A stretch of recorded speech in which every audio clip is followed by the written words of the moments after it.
Hi welcome to Sanju's world. నేను ఈరోజు ఇంట్లోనే ఈజీగా అండ్ టేస్టీగా మటన్ కర్రీ ఎలా చేస్తానో మీకు కూడా చూపిస్తాను. ముందుగా దానికి కావాల్సిన పదార్థాలు చూద్దాము. ఒక పెద్ద సైజు ఉల్లిపాయ, అలాగే చిన్న టమాటో, ఒక 10 పచ్చిమిరపకాయలు, కొంచెం కొబ్బరి ముక్కలు, కొద్దిగా అల్లము, కొన్ని వెల్లుల్లి రెబ్బలు, దాంతోపాటు కొంచెం పుదీనా మరియు కొత్తిమీర, వాటితో పాటు కొన్ని ధనియాలు, జీలకర్ర, సోంపు, దాల్చిన చెక్క, లవంగం మొగ్గ, యాలకులు, ఒక 10 నుంచి 15 జీడిపప్పులు తీసుకోవాలి. వీటన్నింటి నుంచి ఒక మసాలా తయారు చేసుకోవాలి. మసాలా తయారు చేసుకోవడం కోసం మొదటిగా మూకడ పెట్టుకుని దాంట్లో కొద్దిగా ఆయిల్ వేసుకున్నాను.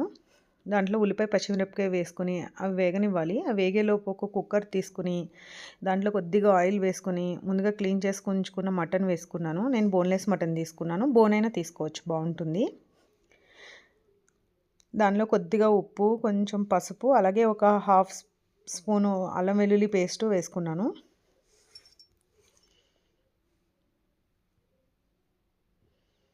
అవి వేసుకున్నాక బాగా కలుపుకొని మూత పెట్టేసుకుని ఒక 2 నుంచి 3 నిమిషాలు బాగా మగ్గించుకోవాలి.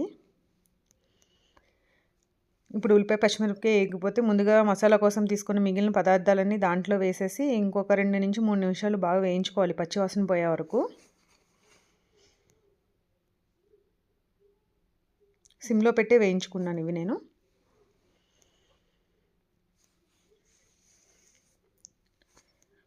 ఇవి బాగా వేగిపోయిన తర్వాత చల్లడం కోసం తీసి పక్కన ఉంచేసుకోవాలి. ఇప్పుడు ఒకసారి మటన్ చూద్దాము.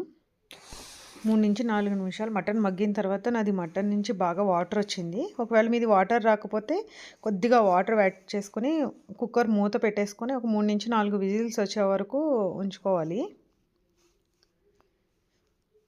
ఈలోపు అది చల్లారిపోయింది. మిక్సీ జార్లోకి తీసుకుని కొద్దిగా దానికి ఉప్పు, కారం, అలాగే పసుపు యాడ్ చేసుకొని మెత్తగా పేస్ట్ చేసుకొని ఉంచుకోవాలి. ఉప్పు చూసుకుని వేసుకోండి, ఆల్రెడీ మటన్ ఉడికించడానికి కొంచెం వేసాం కదా. ఇది మెత్తగా పేస్ట్ చేసుకున్న తర్వాత మొదటగా తీసుకుని మూకిడి ఒకసారి తీసుకుని దానిలో కొద్దిగా ఆయిల్ వేసుకుని ఈ మసాలాని దాంట్లో వేసుకుని ఒక 2 నుంచి 3 నిమిషాలు బాగా వేయించుకోవాలి. అది బాగా వేగిన తర్వాత ఉడకపెట్టుకున్న మటన్ కూడా దాంట్లో వేసేసుకోవాలి.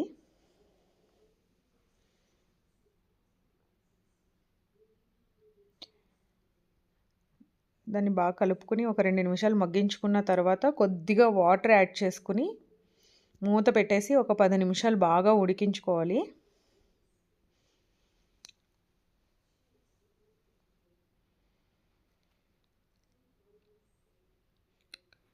పది నిమిషాలు ఉడికిన తర్వాత ఒకసారి సాల్ట్ అన్నీ చెక్ చేసుకుని చివరిగా కొంచెం కొత్తిమీర వేసేసుకొని ఇంకా దించేసుకోవాలి. అంతే, చాలా ఈజీగా అండ్ టేస్టీగా మటన్ కర్రీ రెడీ అయిపోతుంది. ఈ మటన్ కర్రీతో తినడం కోసమని నేను అదే రోజు కొబ్బరి పాలతో ఒక ఫ్లేవర్ రైస్ చేశాను. అది కూడా ఎట్లా చేయాలో మీకు చూపిస్తాను. దానికి కావాల్సిన ఇంగ్రీడియంట్స్: హోల్ బిర్యానీ మసాలా, జీడిపప్పులు, ఉల్లిపాయ, పచ్చిమిరపకాయలు, కొంచెం అల్లం వెల్లుల్లి పేస్టు, అలాగే కొన్ని కొబ్బరి పాలు. ముందుగా కుక్కర్ తీసుకుని దాంట్లో కొంచెం ఆయిల్ అండ్ కొంచెం నెయ్యి వేసి అది వేడెక్కాక హోల్ బిర్యానీ మసాలాలన్నీ తీసుకుని దాంట్లో వేసేసుకొని అవి వేగాక కొద్దిగా ఉల్లిపాయ, టమాటా, పచ్చిమిరపకాయలు కూడా వేసుకుని వేయించుకోవాలి.